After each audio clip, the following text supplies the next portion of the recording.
What follows are some thoughts from just one guy. As such, they should be considered editorial content and not part of the regular newscast. Well, what's under the hat for this week? Well, for actors, it's called the fourth wall. It's the invisible barrier at the front of the stage that separates action from audience. Actors often talk of breaking through that wall, of taking the characters past the stage and making them real to the members of the audience and their lives.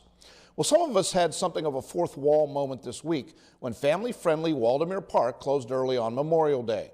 Two groups of kids met up with each other and a fight broke out. One in the group was stabbed.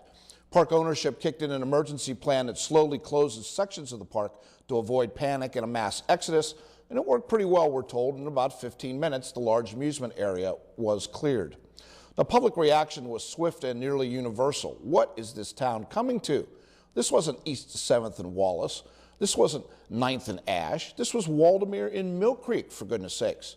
I've taken my kids there. You've taken your kids there. It's one thing to view street violence from the warm safety blanket of suburbia, quite another to realize it could happen to you and yours regardless of which neighborhoods you try to avoid. Owner Paul Nelson reminded us quite correctly that it was the first such act of violence there in some 20 years, to that scale anyway, and that the family-oriented park doesn't usually draw large groups of the mayhem-minded. But the message was unmistakable. Street violence doesn't just live on certain streets. And just like that, for some of us, a fourth wall came crashing down. If you didn't catch all that and would like to hear it again or comment on what you did hear, go to WSCE.TV/thoughts.